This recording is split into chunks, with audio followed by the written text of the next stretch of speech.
Hey Raw family, happy Wednesday, and hope everyone is doing okay. All right, let me straighten up my glasses here. All right, you guys, we're going to do something a little different today.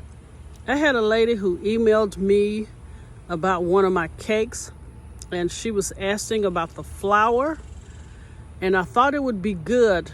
I'm going to give you only 4 types of flours, because we're going to be talking about baking. So when she asked me that question, I was like, okay, it's probably good for the rest of my YouTube family to know. But anyway, thanks to everyone who is subscribing, watching my videos, giving me a thumbs up, and commenting. Thank you. And I'm going to try to keep this camera still. This was the best light I had, so I'm outside, you guys, all right? So first we're going to talk about all-purpose flour. And the name all-purpose really stands for all-purpose. It can be used with anything. Baking, frying, it's just an all-purpose flour that you can use. But I will say this. For all-purpose flour, I like to use that for pound cakes. And let me tell you why. This is something I found out that's pretty new to me. Did you guys know that all of the flour is made with wheat? Unless it states, it's not a wheat flour, like rice flour, like coconut flour. But all the other flours are literally made of wheat. And what makes a flour different from the other is the protein in the flour. Yeah, I know. I was shocked about that too. But let me tell you about all-purpose flour. It is a combination of soft and hard wheat flour. It has a protein content of approximately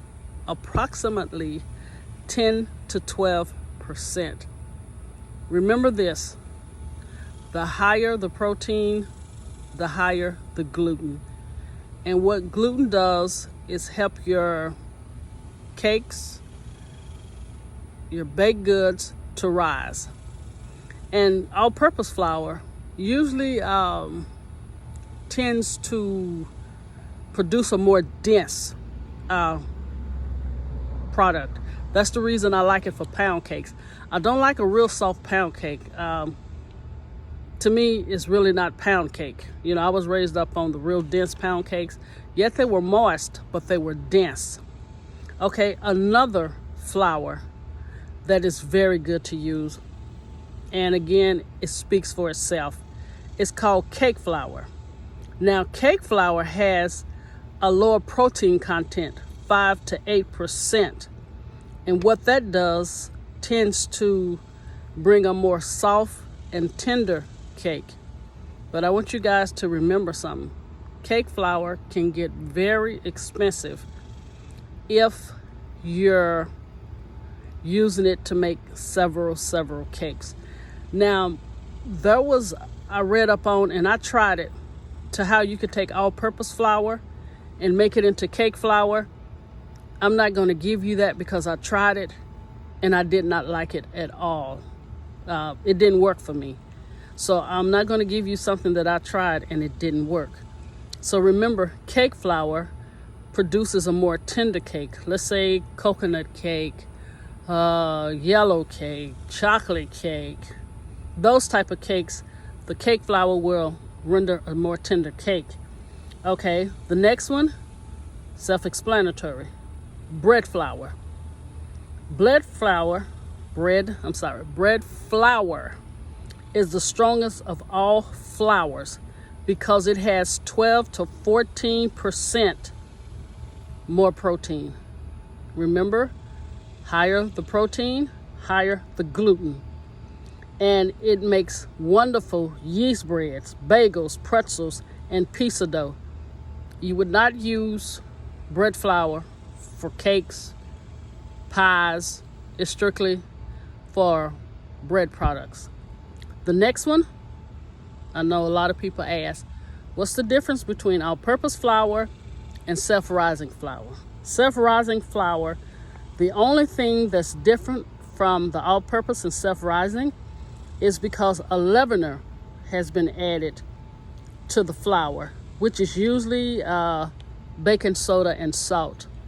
But to keep from buying that flour, use your all-purpose flour, add the baking powder, baking soda, and salt, and you will have a self-rising flour.